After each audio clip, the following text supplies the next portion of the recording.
जय हिंद दोस्तों। जैसे कि हम लोगों ने पहले वीडियो में ये निश्चित किया था कि हम अपनी सीरीज के प्रारंभिक कुछ लेक्चर्स के अंदर कुछ सवाल रखेंगे और फिर जैसे जैसे ये हमारा कार्यक्रम आगे बढ़ेगा तो आगे आने वाले लेक्चर्स में हम उन सवालों और उन शंकाओं के समाधान के पर भी चर्चा करेंगे। तो आज सबसे पहले जो इस लेक्चर में सबसे पहले इस डिस्कशन में जो चीज़ मैं आपके सामने रखना चाहूँगा वो है उस डॉक्यूमेंट के बारे में जो डॉक्यूमेंट हमको हमारे इस देश के अंदर जो भी सिस्टम रन कर रहे हैं उन सिस्टम को रेगुलेट करने के लिए इस डॉक्यूमेंट का हम इस्तेमाल करते हैं, कॉन्स्टिट्यूशन ऑफ इंडिया। तो अब ये कॉन्स्टिट्यूशन कैसे आया, इसके इसके बैकग्राउंड में क्या था, इसकी लीगल सैंक्टिटी क्या है, इसके पीछे लीगल फोर्सेस क्या हैं इस कॉन्स्टिट्यूशन को, तो वो सारी चीज़ें जो है हम थोड़ा सा समझने का प्रयास करेंगे। उदाहरण के तौर पे कि जब हम संविधान की प्रस्तावना पढ़ते हैं तो उसमें लिखा we the people of India enact upon us, और फिर उसके बाद में कुछ जस्टिस से शुरू करते हुए फ्रेटर्निटी, सोशलिज्म, ये सब चीज़ें हम इंश्योर करते हैं अपने संविधान के उस प्रियम्बल के अंदर। लेकिन समस्या ये है कि वो जो शुरुआत, जो पहला शब्द है वो फ्रीडम ना होकर के जस्टिस हो जाता है। ये एक पहला प्रश्न है जिसपे कि हमें विचार करना होगा। चलिए, हम सब जानते हैं कि हमारे देश की एक नागरिकता है, हर एक देश की अपनी एक नागरिकता होती है। तो जिसके तहत कोई भी देश भारतीय या अमेरिकन या ब्रिटिशर कहलाता है। एक संदेह जो मुझे हमेशा से परेशान करता रहा और आज भी वो संदेह बरकरार है कि किस हक से ब्रिटिश महारानी जो है, ब्रिटिश थ्रोन जो है, ब्रिटिश क्राउन जो है, वो हमारे देश में बिना वीज़ा, बिना पासपोर्ट के घूम सकता है, आ सकता है, जा सकता है। आप तो जब आप कहीं जाते हो किसी अन्य जगह पर, तो आपको जब आप वापस अपने घर में आते हो तो आपको कोई वीज़ा और पासपोर्ट की आवश्यकता नहीं होती। तो इसका मतलब ये है कि हमने अब हमारे कॉन्स्टिट्यूशन में अभी भी ब्रिटिश क्राउन के लिए ये प्रोविजन है कि वो कोई लीगल जो फोर्स है, या इसको कैसे कह सकते हैं कि जो एक तरीके से लीगल सैंक्शन है कि वो हमारे देश की नागरिक है। खैर, अगले सवाल के रूप में मैं रखना चाहूँगा कि क्या आधार है इस बात का कि हमारे संविधान के किस अनुच्छेद में भारत को एक राष्ट्र का दर्जा दिया गया है। हर जगह जहां भी हम पढ़ते हैं वहां पर पाएंगे कि India is a nation state. तो भारत को राष्ट्र का दर्जा अभी तक क्यों नहीं दिया गया? अगला प्रश्न। तो इसके बाद में अब आते हैं, और भी कई सारे प्रश्न हैं जो हम आगे बढ़ते समय पीछे उनको रखते जाएंगे। लेकिन सबसे पहले तो हमको ये समझना होगा कि संविधान की जो रचना है, संविधान जो हमको दिया गया था, उसका आधार क्या है। तो सबसे पहली बात कि जो संविधान है जिसको कि कहते हैं कि नेहरू ने दिया था, सॉरी, अंबेडकर, डॉक्टर बाबा साहेब अंबेडकर ने दिया था, ऐसा बिल्कुल भी नहीं है। अंबेडकर जी को नेहरू जी द्वारा एक गठित एग्जीक्यूटिव कमेटी थी जिसमें कि नेहरू को मिलाते हुए आसफ अली, के एम मुंशी, के जी शाह, के शांताराम, हुमायूं कबीर, बी आर गाडगिल, कुल मिलाकर के ये 7 लोग थे जो कमेटी को उस कमेटी के मेंबरान थे और जिन्होंने एक प्रारूप तैयार करा था। और उस प्रारूप को पूरी तरीके से तैयार होने के बाद में इस स्ट्रक्चर को जो है बी एन आर राव ने 27 अक्टूबर 1947 को इनिशियल शेप जो है वो दिया था हमारे कॉन्स्टिट्यूशन का, जिसमें कि करीब 443 आर्टिकल्स और 13 शेड्यूल लिस्ट थी, अनुसूचित सूचियां थी। और फिर उसके बाद में जो कार्यक्रम आरंभ हुआ था डॉक्टर बाबा साहेब के द्वारा, कि उन्होंने हमारे संविधान पे काम करना शुरू करा। खैर, चूंकि अब उनको एक फ्रेमवर्क, एक ब्लूप्रिंट पहले दिया जा चुका था, तो मुझे नहीं लगता कि बहुत ज़्यादा कुछ उनके लिए करने को छोड़ा गया था। खैर, अब बात करते हैं कि हमारा संविधान में, जैसे हम कहते हैं हमारा संविधान बड़ा जीवंत संविधान है, उसमें बेशक बाबा साहेब के योगदान को हम इस रूप में हमेशा याद रखना चाहेंगे कि हमारे संविधान कुछ का जो ऑर्गेनिक नेचर है, यानी ऑर्गेनिक नेचर मतलब वो संविधान स्वयं को इवॉल्व कर सकता है समय के साथ में, ये इसमें बहुत बड़ी देन जो है बाबा साहेब की थी। तो अब बात करते हैं कि जो हमारा संविधान जिस रूप में आज हमारे सामने है, तो उसमें किन किन कहाँ कहाँ से चीज़ें लेकर के हमारे संविधान को बनाया गया था। तो हम सबको पता है, जब हम पढ़ते हैं तो हमको पता होता है कि जैसे पार्लियामेंट्री सिस्टम है, ये ब्रिटेन से लिया गया था। जो हमारे संविधान में इंगित पार्लियामेंट्री सिस्टम है वो ब्रिटेन से लिया गया था। इसके बाद में जो फंडामेंटल राइट्स हैं, मूलभूत अधिकार हैं, और जो कॉन्स्टिट्यूशन की सर्वोच्चता है, जो उपराष्ट्रपति है, जो फेडरलिज्म है यानी कि संघीय ढांचा जो है, जो इकोनॉमिक इमरजेंसी है, आर्थिक जो इमरजेंसी है, और ये सारी चीज़ें अमेरिका से ली गई थी। और आपको पता है अमेरिका भी एक टाइम, अमेरिका में कौन लोग रहते हैं? अमेरिका के जो मूल निवासी जिनको हम रेड इंडियंस कहते हैं वो तो रहते नहीं है वहाँ पे। अमेरिका भी एक समय पर ब्रिटिशर्स की कॉलोनी था, और वहाँ पर ब्रिटिशर आज जो भी रह रहे हैं वो उन रेड इंडियंस को स्पेनिश ने इन्वेड करके, मतलब वहाँ पर आक्रमण करके या वहाँ पर अतिक्रमण करके, स्पेनिश ने जब उन रेड इंडियन को भगाया, फिर उन स्पेनिश लोगों को इन ब्रिटिशर्स ने भगाया था। तो एक तरीके से अमेरिका भी एक और ब्रिटेन के तरीके से एक और देश है जहाँ पर ब्रिटिशर्स ही आज रह रहे हैं। और आप अगर हम थोड़ा सा वैश्विक परिदृश्य में समझे तो हम इस बात को अच्छे से समझ सकते हैं कि किस तरीके से अमेरिका और लंदन एक दूसरे से संबद्ध है। और कहाँ कहाँ से? जी, Canada, Ireland, Australia, West Germany, ये सारे के सारे एक समय पर उपनिवेश रहे हैं ब्रिटेन के, जहाँ से हमारे संविधान के जो विभिन्न हिस्से हैं वो लिए गए हैं। तो आप समझ सकते हो कि हमारा संविधान जो है कितना हमारा है। इसके बाद में अगर हम बात करें कि और कई सारी समस्याएं हैं, जैसे कि अगर हम जनरल क्लॉजेस एक्ट के सेक्शन 3 और सब क्लॉज 6 में जाएं, तो उसमें ये दिया हुआ है कि भारत में कहीं भी जहां भी केंद्रीय सरकार के लॉज काम करेंगे तो वो ब्रिटिश कॉमनवेल्थ के अंडर में वो क्षेत्र आएगा। ऐसे ही जो सिटीजनशिप क्लॉजेज है, तो उसमें कहा है सेक्शन 10 और 11 में कि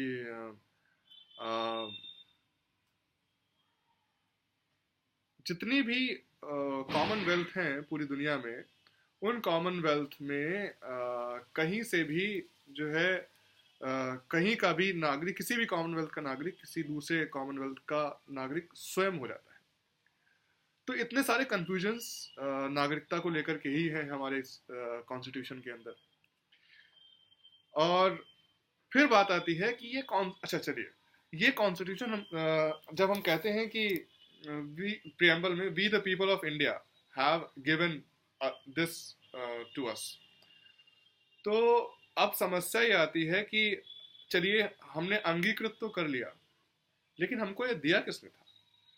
हमारी इस कॉन्स्टिट्यूशन को अंगीकार करने के पीछे जो लीगल फोर्स था वो क्या था? तो आपको जान करके आप शायद आश्चर्य हो, दुख भी हो, लेकिन जो गवर्नमेंट ऑफ इंडिया एक्ट 1935 और इंडियन इंडिपेंडेंस एक्ट 1947, और ये दोनों के दोनों एक्ट जो हैं ये ब्रिटिश पार्लियामेंट में पास हुए थे। इन एक्ट्स के आधार पर ही ब्रिटिश जो ये लीगल फोर्स हैं, ये एक्ट हमारे इस कॉन्स्टिट्यूशन जो हमको 26 जनवरी 1950 को दिया गया था, तो इस कॉन्स्टिट्यूशन के पीछे जो लीगल फोर्स हैं वो ये दो एक्ट्स हैं हमारे। और ये दोनों एक्ट्स, जैसे कि मैंने बताया आपको, कि ये ब्रिटिश पार्लियामेंट में पास करे गए थे। तो मतलब अगर ऐसे समझ लीजिए कि अगर मैं एक एक एक किताब उठाऊं और आपसे कहूं कि ये आपका संविधान है, तो क्या आप उसको मान लोगे? लेकिन शायद नहीं। लेकिन उस दिन उस समय जो हुआ था वो यही था कि हमारे ऊपर एक संविधान को लादा गया, थोपा गया, और उस संविधान को बिना किसी लीगल इंडियन भारतीय लीगल फोर्स के उस संविधान को हमने अंगीकार कर लिया, क्योंकि उस समय तक हमारे यहाँ कोई चुनी हुई सरकार नहीं थी। तो अब और कुछ समस्याएं हैं कि अच्छा, मैं ये सब बातें इसलिए भी कर रहा हूँ क्योंकि हमें ये देखना होगा कि किस तरीके से एक पूरे षड्यंत्र के तहत जो सबसे बेसिक डॉक्यूमेंट है हमारे इस डेमोक्रेटिक सिस्टम जिसको कि हम भारत कहते हैं, उस डॉक्यूमेंट के माध्यम से ही हमारे ऊपर जो एक तरीके से उस संभावना को हमेशा जिंदा रखने की कोशिश करी गई कि कभी जब हम कमजोर पड़ेंगे तो हमको हम पे फिर से जो है विभिन्न तरीकों से हमारे ऊपर हमारा शोषण किया जा सके। चलिए अब कुछ और बातें करते हैं इसी संविधान से संबंधित कि हमारे संविधान में मिनिस्टर जो मंत्री है उसको बनने की क्या काबिलियत है।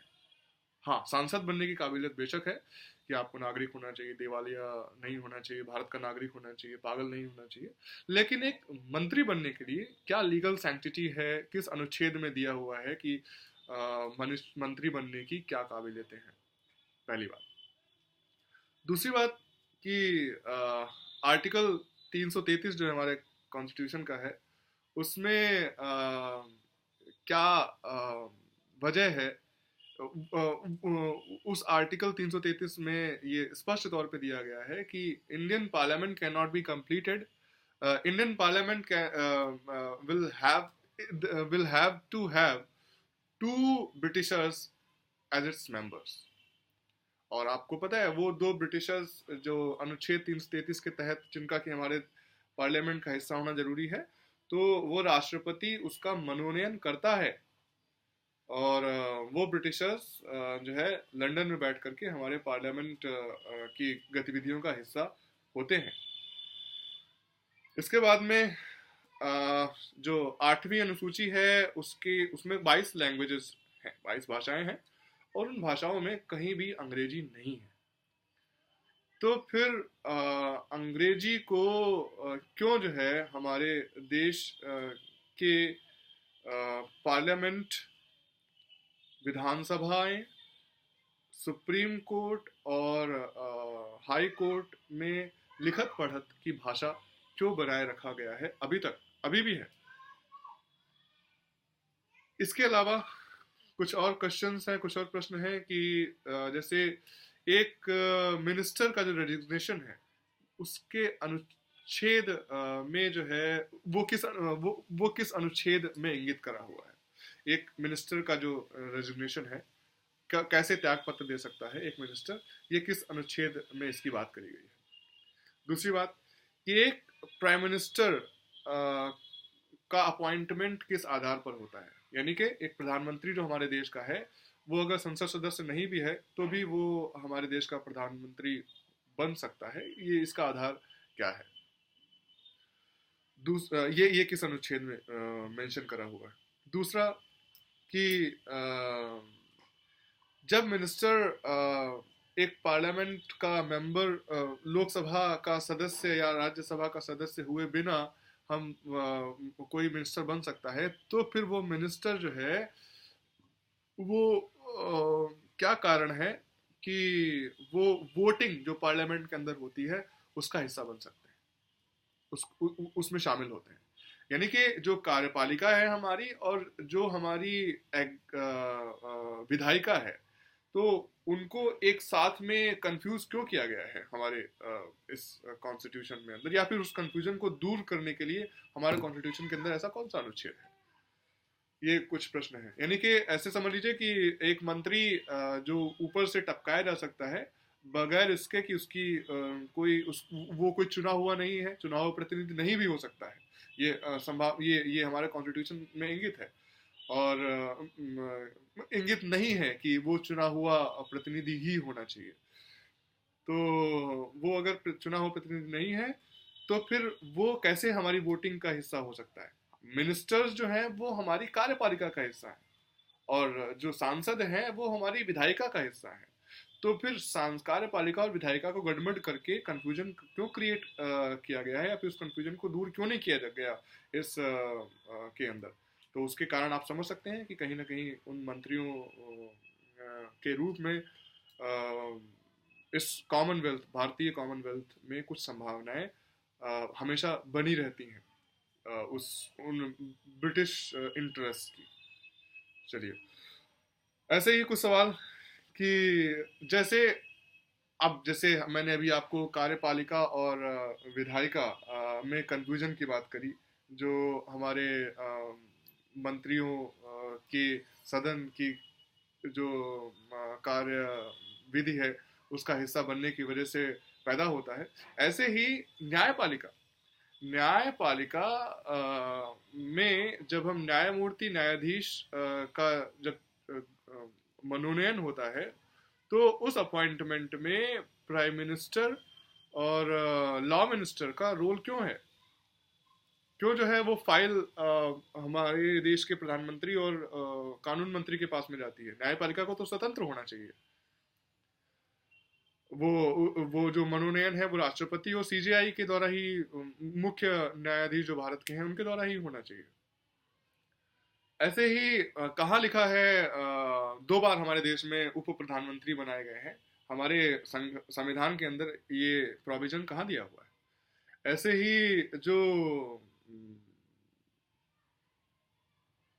पॉलिटिकल पार्टीज जो हैं, राजनीतिक दल जो हैं हमारे, वो हमारे संविधान के किस अनुच्छेद के तहत उनका गठन किया जा सकता है। सपा, बसपा, कांग्रेस, भाजपा, इनका गठन जो है किस आधार पर किया, कॉन्स्टिट्यूशन के संविधान के किस अनुच्छेद के आधार पर करा जाता है।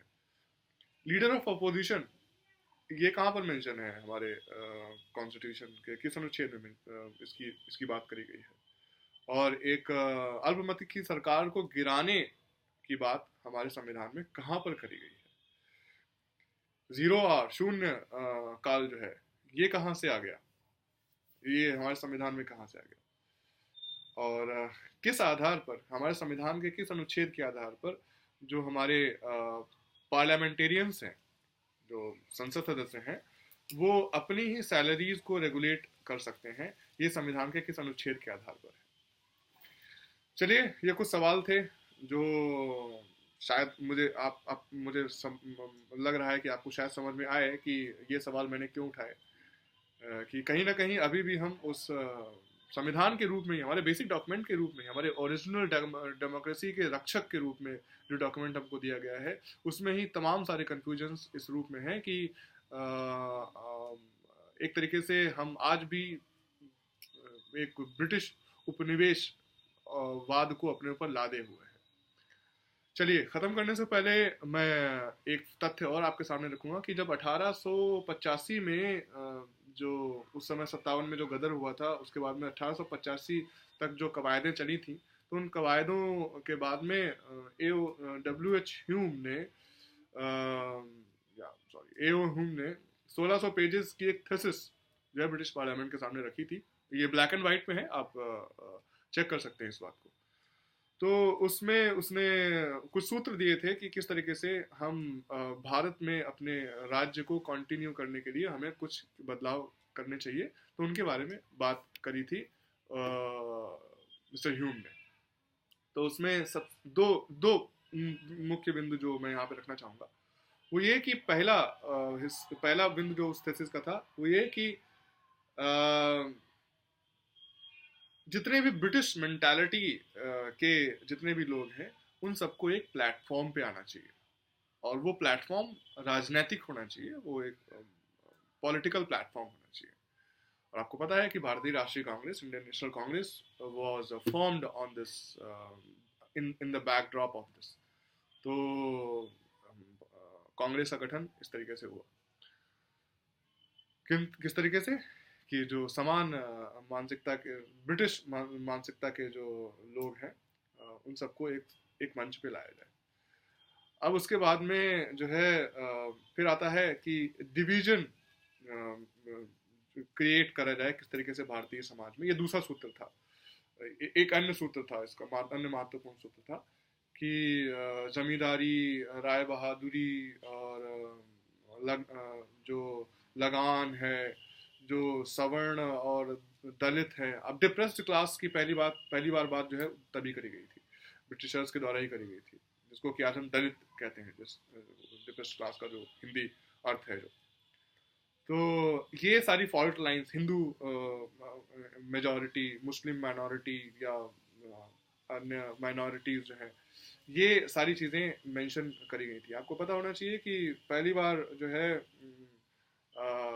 कास्ट यानी कि जातिगत जो आइडेंटिटी है उसका लिखित पढ़त में, यानी कि कागजी कार्रवाई जो ऑफिशियल वर्क है उसमें शुरुआत जो है वो 1872 के जो सेंसस हुआ था उसमें करी गई थी।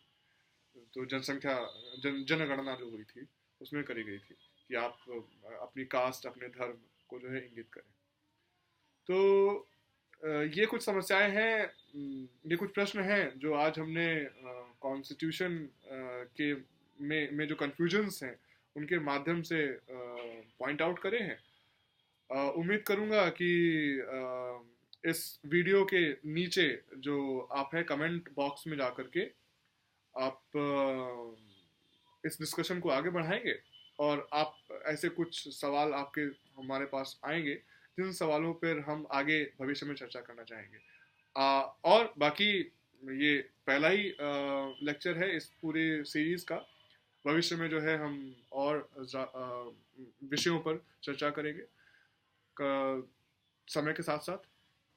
तो मैं आप सबको बहुत बहुत धन्यवाद देना चाहूँगा अपने कीमती समय को देने के लिए, और प्रयास और चाहूँगा कि आप लोग थोड़ा सा प्रयास करें और इस जन जागरण के काम में, अपना जन जागरण के इस यज्ञ में अपनी आहुति ज़रूर डालें, और अपना जो विचार हैं, अपनी जो समालोचनाएं हैं उनको जरूर हम तक प्रेषित करें। जय हिंद।